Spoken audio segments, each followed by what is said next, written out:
Hi friends, இன்றைக்கி November 22 இன்றைக்கி Pandian store season 2ல் என்ன நடக்குதுன்னு சொல்லிட்டு பார்த்தீங்கன்னா, போலீஸ் ஸ்டேஷனில் கம்ப்ளைண்ட் கொடுத்துட்டு வந்த ராஜி வந்து அதோட நிற்காமல் பேப்பரை திருப்பி திருப்பி பார்த்துட்டு இருக்காங்க. கதிர் பார்த்துட்டு வந்து கேட்குறாங்க, பேப்பரில் அப்படி என்ன தேடிட்டு இருக்க அப்படின்னு சொல்லும்போது, இல்லை இந்த மாதிரி வந்து கண்ணன் அப்படின்னு சொல்லிட்டு திருடனை பிடிச்சிட்டாங்களான்னு சொல்லிட்டு பேப்பரில் வந்திருக்கான்னு பார்க்குறேன் அப்படின்றாங்க. ஐயோ, நீ இன்னும் அதுலேருந்து வெளியில் வரவே இல்லையா? அதான் கம்ப்ளைண்ட் வந்து கொடுத்துட்டு வந்தாச்சுல்ல, கண்டிப்பாக வந்து பிடிச்சிடுவாங்க. நேற்று தான் கம்ப்ளைண்ட் கொடுத்தோம், எப்படி அதுக்குள்ளார பிடிப்பாங்க? நீ அதையே நினச்சிட்டு இருக்காத சரியா? நீயே வந்து எல்லாருக்கும் காட்டி கொடுத்துடுவா போல இருக்கே அப்படின்னு சொல்லிட்டு கதிர் வந்து ராஜிட்ட வந்து சொல்லிட்டு இருக்காங்க. அவனை பிடிச்சி எப்படியாவது அந்த நகையெல்லாம் திருப்பி வாங்கணும், அப்போ தான் எனக்கு திருப்தி அப்படின்றாங்க. நீ கொஞ்சமாவது யோசிச்சு பேசுகிறியா?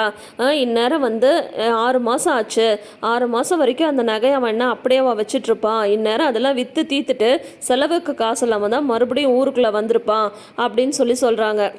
போலீஸ் ஸ்டேஷனில் கம்ப்ளைண்ட் கொடுத்தது மட்டும் வீட்டுக்கு தெரியாமல் பார்த்துக்கணும் அப்படின்னு சொல்லிட்டு இருக்கும்போதே மீனா வந்து கரெக்டாக உள்ளே வராங்க. இல்லை கதிர, நீ இருப்பேன்னு சொல்லிட்டு நான் நினைக்கல, ராஜி மட்டும் இருப்பான்னு நினச்சிட்டு தான் ரூம்குள்ளே வந்தேன். ஆனால் என்னன்னே தெரில, இன்றைக்கி எல்லோரும் பேசுகிறதையும் கேட்குற மாதிரி எனக்கு வந்து ஆயிடுச்சு. என்ன தெரியாமல் பார்த்துக்கணும்னு சொல்லிட்டு இருந்தீங்க, உங்களுக்கு ஒன்றும் ஆட்சேபம் இல்லைன்னு நான் தெரிஞ்சுக்கலாமா அப்படின்னு சொல்லும் போது, நீ போ நான் சொல்லிக்கிறேன் அப்படின்ட்டு ராஜி வந்து சொல்லிடுறாங்க. கதிர் வந்து வெளியில் வந்துடுறாங்க. வந்ததுக்கப்புறம் என்ன ராஜி, ஏதாவது பிரச்சனையா அப்படின்னு சொல்லிட்டு கேட்குறாங்க மீனா. இல்லைக்கா, அந்த கண்ணனை வந்து பார்த்தேன் அப்படின்றாங்க. எந்த கண்ணை அப்படிங்கும் போது, அதான்க்கா அந்த திருட்டு பையன் கண்ணை என்னை வந்து திருச்செந்தூருக்கு வந்து ஏமாற்றி கூட்டிகிட்டு வந்தாலும் அவன் தான்க்கா அப்படின்னு சொல்லிட்டு நடந்த விஷயத்தெல்லாம் சொல்கிறாங்க. அப்போது போலீஸ் ஸ்டேஷனில் வந்து கம்ப்ளைண்ட் கொடுத்துட்டு வந்திருக்கீங்களா?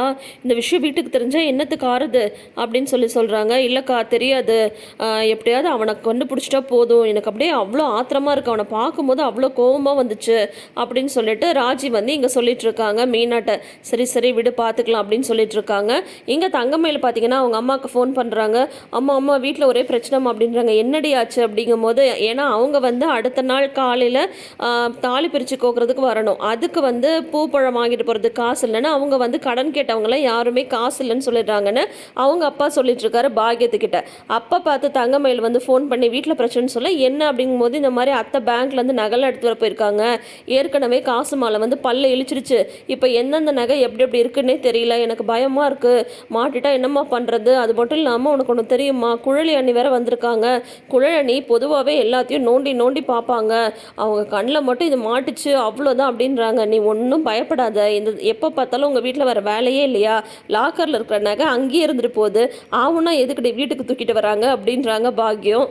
நல்லா கேட்டப்போ, நாளைக்கு தாலி பிரித்து கோக்குற ஃபங்க்ஷன் இருக்குல்ல, அப்போ வந்து நகைலாம் எடுத்துகிட்டு வர மாட்டாங்களா, அவங்களுக்கு எப்படி தெரியும் அதெல்லாம் கவரிங்குன்னு சொல்லிட்டு எனக்கு பயமாக இருக்குது, போச்சு குழலி என்னை கண்டுபிடிச்சிட போகிறாங்க அப்படின்ட்டு தங்கமயில் வந்து பதறாங்க. உடனே வந்து சரி எப்படியும் நகை வந்து வீட்டுக்கு எடுத்துகிட்டு வந்துட்டாங்க, நான் சொல்கிற மாதிரி கேளு, எப்படியாவது இந்த தடவை நகையை வந்து லாக்கரில் கொண்டு போய் வைக்கிறதுக்கு விடாத, ஏதாவது ஒரு சாக்க சொல்லி நாங்கள் வந்து வாங்கிட்டு வந்து அது எல்லாத்தையும் எனக்கு வந்து பாலிஷ் பண்ணி கொடுத்துட்றோம் அப்படின்னு பாக்கியம் வந்து சொல்கிறாங்க. இப்போ நீ புலம்பாமல் ஃபோனை அப்படின்னு சொல்லிட்டு, ஏங்க எனக்கு இருக்கிற புத்திசாலித்தனத்தில் பாதி இருந்தால் கூட அவள் பொழைச்சிப்பாங்க, ஆனால் ஏன் தான் இப்படி பயப்படுறானே தெரியல அப்படின்னு பாக்யா வந்து சொல்லிட்டு இருக்காங்க. அப்புறம் குமார் வந்து அவங்க ஃப்ரெண்ட்ஸ் கூட நின்று பேசிகிட்டு இருக்கும்போது அந்த பக்கமாக அரசி வந்து வராங்க. அரசியை பார்த்ததுமே மறுபடியும் குமார் போய் அரசிட்ட வந்து பேச போகிறாங்க. நீ என்ன குரூப் படிக்கிற, காலேஜில் ஃப்ரெண்ட்ஸ் எல்லாம் இருக்காங்களா, டெய்லி இந்த வழியில் தான் வருவியா அப்படின்லாம் வந்து கேட்டுட்ருக்காங்க. அப்பத்தா தான் அவங்க கூட வந்து பேச சொன்னாங்க அப்படின்னு சொல்கிறாங்க. என்னது அப்பத்தாவா அப்படிங்கும்போது, ஆமாம் பெரியவங்க சண்டை பெரியவங்களோட இருந்துட்டு போகுது, சின்ன பசங்க சண்டை போடணும்னு அவங்க தான் பேச சொன்னாங்க அப்படின்னு சொல்லிட்டு அரசிகிட்ட பேசுகிறதுக்கு ட்ரை பண்ணிட்டு இருக்கும்போதே கரெக்டாக அந்த பக்கம் வந்து டெலிவரி கொடுக்க வந்து செந்தில் வந்துடுறாரு. செந்தில் வந்தது தான் அரசிக்கு அப்பாடா அப்படின்னு சொல்லிட்டு இருக்கு. என்னம்மா என்ன பிரச்சனை, ஹே நீ எதுக்கு இவ கூட வந்து பேசுறதுக்கு ட்ரை பண்ணிட்டுருக்க, என்ன பண்ணுற, என்ன தப்பாக ஏதாவது பேசினானாமா, ஏதாவது உனக்கு தொந்தரவு கொடுத்தானா அப்படின்னது. இல்லைண்ணா அதெல்லாம் இல்லை அப்படின்றாங்க. இனிமேல் என் தங்கச்சிட்ட வந்து பேசுகிற வேலை வச்சுக்கிட்டு நடக்கிறதே வேறன்னு சொல்லிட்டு செந்தில் வந்து திட்டி விட்டு குமாரை வந்து அனுப்பிடுறாங்க. அப்புறம் அரசிட்டு வந்து கேட்குறாங்க, என்னம்மா இவன் ஏதாவது வந்து நான் தொந்தரவு பண்ணுறானா அப்படின்ட்டு. இல்லைண்ணே இப்போ 2 நாளாக வந்து பேசுறதுக்கு ட்ரை பண்ணுறான் அப்படின்னு சொல்லும்போது, நீ ஒன்றும் பயப்படாத நான் வந்து பார்த்துக்கிறேன், சரி இந்நேரத்துக்கு இங்கே என்ன போயிட்டுருக்கு அப்படின்னு சொல்லி கேட்கும்போது, இல்லை ஃப்ரெண்டு வீட்டுக்கு அப்படின்றாங்க. சரி வா நானே கொண்டு போய் விடுறேன் அப்படின்னு சொல்லிட்டு அரசிட்ட வந்து பயப்படாத, அவன் பேச வந்தால் வந்து என்கிட்ட சொல்லு அப்படின்னு செந்தில் வந்து சொல்லிடுறாங்க. இப்போ ஆல்ரெடி ராஜியும் பார்த்துட்டாங்க, இப்போ செந்திலும் பார்த்துட்டாங்க. பாக்யத்துக்கிட்ட தங்கமயில் பேசிகிட்டு இருக்கும்போது மீனா வந்து பார்த்துடுறாங்க. ஆனால் வந்து மீனா வந்து எதுவும் கேட்டுக்கல. சரி அவங்க அம்மாட்ட ஏதோ பேசுகிறாங்க அப்படின்னு சொல்லிட்டு விட்டுடுறாங்க. தங்கமயிலும் மீனாவை பார்த்ததுமே ஃபோனை வந்து கட் பண்ணிடுறாங்க. அதுக்கப்புறம் வந்து ஏன் அக்கா ஒரு மாதிரி பதட்டமாகவே இருக்காங்க அப்படின்னு மீனாவுக்கு வந்து தோணிட்டு இருக்கு. இவங்க வாசலுக்கும் வீட்டுக்கும் நடந்துட்டு இருக்காங்க. மயில் ஏன்க்கா ஏன் இந்த மாதிரி அங்கேயும் இங்கேயும் நடந்துட்டு இருக்கீங்கன்னு சொல்லிட்டு ராஜியும் மீனாவும் ஹாலில் உட்காந்துட்டு இருக்காங்க. அவங்க கேட்கும்போது இல்லை அத்தை நகை எடுக்க போயிருக்காங்கல்ல அதான் இன்னும் காணமேன்னு பார்த்தேன் அப்படின்னதும் வேணா ஃபோன் அடிச்சு கேளுங்கக்கா அப்படின்றாங்க. இல்லை அவங்க வரும்போது வரட்டும் அப்படின்னு சொல்லிட்டு உள்ளே போகிறாங்க. மறுபடியும் வெளியில் வராங்க. என்னக்கா மறுபடியும் பார்க்க வந்தீங்களா அப்படின்னு கேட்கும்போது ஆமாம் ஏதாவது அவ்வளோ நகை இருக்குது 100 பவுன் 150 பவுன் இருக்கும் யாராவது திருடிட்டு போயிட்டா என்ன பண்ணுறது அப்படிங்கும்போது அதெல்லாம் ஒன்றும் இல்லை அவங்க பத்திரமா வந்துடுவாங்கன்னு சொல்லிட்டு இருக்கும்போதே கோமதியும் குழலியும் வந்துடுறாங்க. வரும்போதே இவங்க 2 பேரும் என்ன பேசுகிறாங்க அவங்க இப்படி பண்ணுவாங்கன்னு நான் நினைக்கவே இல்லை அப்படின்னு சொல்லிட்டு கோமதி சொல்ல ஆமாம் இந்த விஷயத்தை இப்படி விடவே கூடாது இப்போயே என்ன ஏதுன்னு கேட்டணும் அப்படின்னு சொல்லிட்டு குழலி சொல்கிறாங்க. ஏன் அத்தை என்னாச்சு அப்படின்ட்டு தங்கமயிலுக்கு ஒரே பயம் ஐயோ தெரிஞ்சு போச்சு போல இருக்கு அப்படின்ட்டு.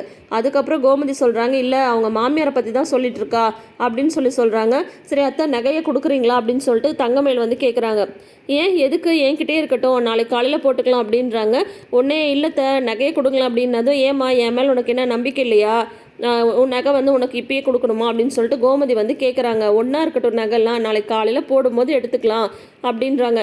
இல்லை எனக்கு என் நகையை பார்க்கணுன்னு தோணுது அப்படின்றாங்க தங்கமயில்.